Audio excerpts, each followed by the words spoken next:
और उसका video viral हुआ था। और इस वीडियो के बिहाफ पे कुछ एम्प्लॉइज़ ने उनको ब्लैकमेल करने की धमकी दी, जिसके तहत पुलिस में मुकदमा भी दर्ज किया गया। 2 लोग गिरफ्तार हुए हैं। जो लोग गिरफ्तार हुए हैं उसमें एक स्मार्ट सिटी का कंप्यूटर ऑपरेटर भी है। हमने उसकी सेवाएं तुरंत प्रभाव से टर्मिनेट कर दी हैं और वो अभी हिरासत में है। साथ ही जो पीए है एससी का, जो बेसिकली पैसे लेते हुए वीडियो में दिख रहा है, उसको भी सर्विसेज टर्मिनेट करने के लिए नोटिस दे दिया गया है और इसकी पुलिस इन्वेस्टिगेशन कर रही है।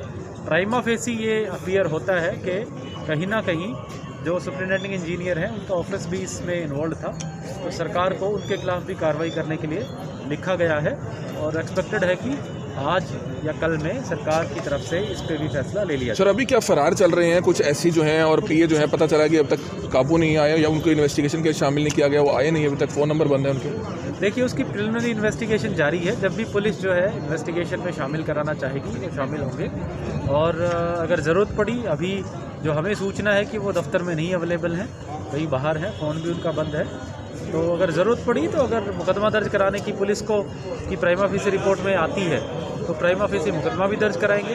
इस पूरे मामले की विस्तृत जांच जो है हम एडीसी से करा रहे हैं, तो एडीसी को जांच आज जो है वो हैंडओवर कर दी गई है। आरोपी हैं उनकी तरफ से ये कहा गया शिकायत के अंदर, जो अपनी बात रखी गई कि हमें हिस्सा नहीं देते थे, हिस्सा नहीं देते तो इसका मतलब रिश्वत का पैसा है। नेचुरली तो प्राइमा फेसी, जैसे मैंने कहा, प्रथम दृष्टया ये लगता है कि कहीं ना कहीं सुपरिटेंडिंग इंजीनियर हैं, इनकी भी गलती है और इसलिए हमने सरकार को इनके खिलाफ कार्रवाई करने के लिए कहा है, सस्पेंड करने के लिए कहा है। हो सकता है आज मोस्ट प्रोबेबली इवनिंग तक सरकार की तरफ से इस पे ऑर्डर्स हो जाए। सर अगर इसकी पूरी ईमानदारी से जांच होती है तो वाकई ये पूरा नेक्सस का पता चल सकता है कि कमीशन खोरी के रैकेट में कहीं ठेकेदार भी शामिल हो सकते हैं और कहीं अधिकारी भी शामिल हो सकते हैं और यहाँ तक कि पार्षदों के भी कुछ कमीशन खोरी के मामले में नाम सामने आ रहे हैं। देखिए, प्रिवेंशन ऑफ करप्शन एक्ट में बिल्कुल सीधा सा है कि जो रिश्वत लेता है और देता है दोनों अपराधी हैं।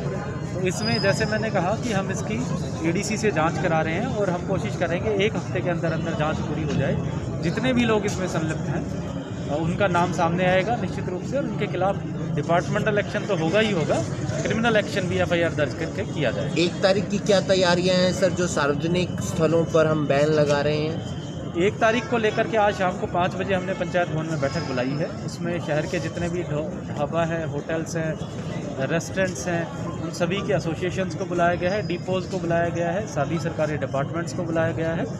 इस बारे में हम जो है सभी विभागों को भी हिदायतें देंगे कि 1 तारीख के बाद किसी भी सरकारी दफ्तर में जिन लोगों ने 2 डोज नहीं लगवाई या जो फर्स्ट डोज अगर लगवाई है वो 3 महीने के अंदर अंदर लगवाई है, तो वो सर्टिफिकेट दिखाने पे ही सरकारी दफ्तरों में प्रवेश मिलेगा।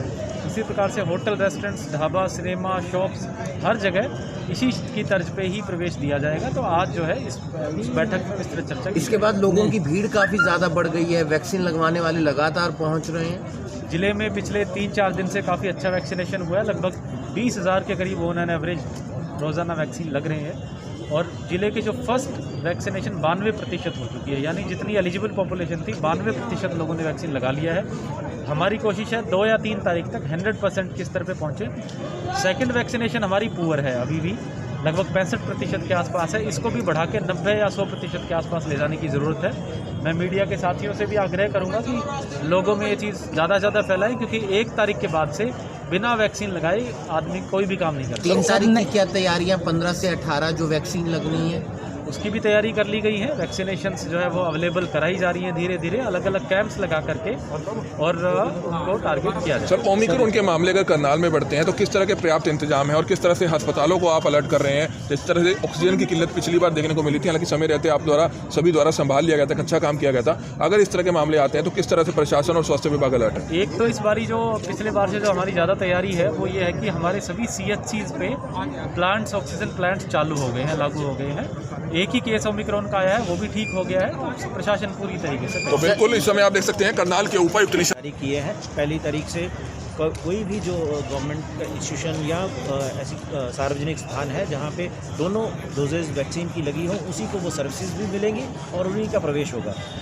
इसमें कुछ लोगों की ये भ्रांति है कि शायद कौन चेक करेगा, तो बहुत सी टीमें बनाई गई हैं जो इन चीज़ों के लिए चेक भी करेगी। लेकिन कहीं ना कहीं हम सब सोसाइटी में हम सब की ये जिम्मेवारी भी है कि हम खुद इस चीज़ की पालना करें। हमें समझना चाहिए कि जो ओमिक्रॉन वायरस है, वो स्ट्रेन है, वो बहुत ही ज़्यादा इन्फेक्शियस है और बहुत तेज़ी से फैलता है। तो इससे बचने के लिए हमें जल्द से जल्द अपने दोनों डोजेज़ जो हैं वो कंप्लीट करवानी है। करनाल डिस्ट्रिक्ट में जैसे कि देखने में आया है कि लगभग 1.5 लाख लोग ऐसे हैं जिनकी सेकेंड डोज ड्यू हो चुकी है, उसके बावजूद वो सेकेंड डोज नहीं लगवा रहे हैं। तो कृपया मेरा सबसे ये अनुरोध है कि वो अपनी सेकेंड डोज जल्द से जल्द लगवाएं। जब तक दोनों डोज नहीं लगेंगी हमारी इम्यूनिटी इसको फाइट करने में सक्षम नहीं रहती है। और ये ना केवल आपके अपने लिए बल्कि आपकी अपनी फैमिली के लिए, आपकी अपनी सोसाइटी के लिए बहुत ही इंपॉर्टेंट है। और हम एक जिम्मेदार नागरिक की तरह हम बिहेव करें और जल्द से जल्द दोनों वैक्सीन लगाएं। और जो ये फेस्टिव टाइम है, पार्टी लोग काफ़ी करते हैं, तो कृपया अननेसेसरी इस टाइम पे निकलना जो है वो उसको अवॉइड करें। डिस्टेंसिंग का पालना करें, मास्क पहने, नाक और मुंह दोनों अच्छी तरह से ढक के पहने। तो बिल्कुल आप देख सकते हैं नया साल आने वाला है, नया साल को कुछ दिन रह गए हैं, लेकिन किस तरह से सख्ताई रहेगी वो करनाल के सीएमओ ने साफ कर दिया। लेकिन इतना जरूर है कि 1.5 लाख लोग अभी भी करनाल जिले में ऐसे हैं जिन्होंने वैक्सीन नहीं लगवाई है, उनको कहीं ना कहीं इस तरफ ध्यान देने की जरूरत है, वो वैक्सीन जल्द से जल्द लगाएं। अन्यथा वह किसी भी सरकारी बिल्डिंग में, सरकारी ऑफिस में वह नहीं जा पाएंगे, चेकिंग होएगी, धीरे धीरे चलानी भी बढ़ सकती है। अगर आप बाइक पर जा रहे हैं, अगर आप मोटरसाइकिल पर जा रहे हैं, गाड़ी पर जा रहे हैं, उस पर भी पुलिस के लोग जो है, कर्मचारी जो है वो पूछ सकते हैं कि आप अपना सर्टिफिकेट दिखाइए, अन्यथा उसकी भी चलानिंग हो सकती है। आने वाले समय में सख्ताई जरूर बढ़ सकती है, इसलिए वैक्सीन जरूर लगवाएं। सर, अब नया साल जिस तरह से आ रहा है, हालांकि पाबंदियां लगा दी गई हैं, 200 से ऊपर जो है कार्यक्रमों में लोग शामिल नहीं होंगे, 11 बजे के बाद कर्फ्यू रहने वाला है, इस पर क्या कहना चाहेंगे? देखिए, बिल्कुल 11 बजे स्ट्रिक्टली जो है डिस्ट्रिक्ट एडमिनिस्ट्रेशन ने दिशा निर्देश भी जारी किए हैं। 11 बजे के बाद पूरी जो है सख्ताई के साथ इसको लागू भी किया जाएगा।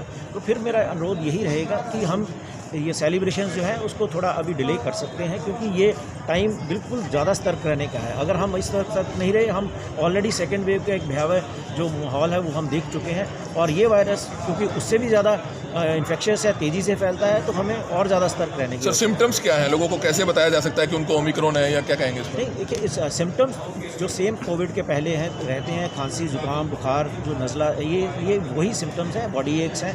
तो इसमें सबसे इम्पॉर्टेंट ये है कि जब भी आपको लगता है कि मुझे खांसी है, मुझे हल्का सा बुखार है या नज़ला जुकाम है, तो कृपया अपने नज़दीक के किसी भी सेंटर पे जाके अपना टेस्ट जरूर कराएं, क्योंकि ये टेस्ट कराना आपके लिए इम्पॉर्टेंट तो है ही है कि आप जल्द से जल्द अपने आप को आइसोलेट करोगे, आपके अदर फैमिली मेम्बर्स के लिए भी बहुत इंपॉर्टेंट है। तो सर, ये कोविड टेस्ट रहेगा या ओमिक्रॉन टेस्ट होगा? नहीं, this is a normal covid test जो रूटीन में होता है, वही कोविड टेस्ट है।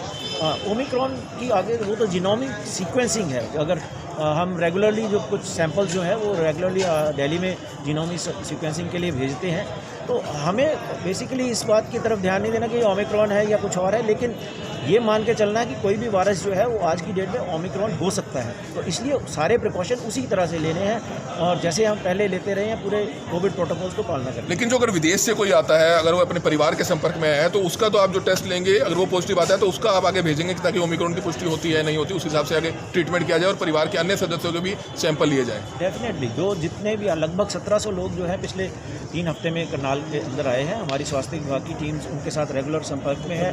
जो हाई रिस्क कंट्रीज से आए हैं उनको इमीडिएटली हमने होम आइसोलेशन किया है और 8वें दिन उनका सैंपल लिया है। अगर उसमें कोई पॉजिटिव आया है तो उसको इंस्टीट्यूशनल आइसोलेशन में रखा गया है। अभी तक करनाल डिस्ट्रिक्ट में केवल एक ही ओमिक्रॉन केस की पुष्टि हुई है, लेकिन बाकी जो केसेस हैं उनके ऊपर भी रेगुलरली हमारे जो जीनोम सीक्वेंसिंग जो पॉजिटिव आए हैं उनकी जीनोम सीक्वेंसिंग के लिए डेली सैंपल हमने भेजे हुए। सर, प्राइवेट हॉस्पिटल्स अपनी लूटमार ना मचाएं, क्योंकि पहले देखा गया था कि काफ़ी लूटमार मचाई थी और ऐसे कुछ हॉस्पिटल्स को चिन्हित करके आपने उनको नोटिस भी भेजे थे। तो इस बार ओमिक्रॉन के मामले अगर बढ़ते हैं, प्राइवेट हॉस्पिटल्स अपनी लूटमार ना मचाएं, कोई रेट्स भी इस तरह के निर्धारित किए जाएंगे, उनको भी सख्ती से कहा जाएगा कि कम से कम लूटमार से आम आदमी बच पाए। ऑलरेडी गवर्नमेंट ऑफ हरियाणा ने इसकी रेट्स जो है वो निर्धारित किए हुए हैं। अगर कोई भी उसकी वायलेशन करता है, उससे ज़्यादा लेता है, तो उसके ऊपर डेफिनेटली पहले जैसे एक्शन हुआ इस बार भी एक्शन ज़रूर होगा।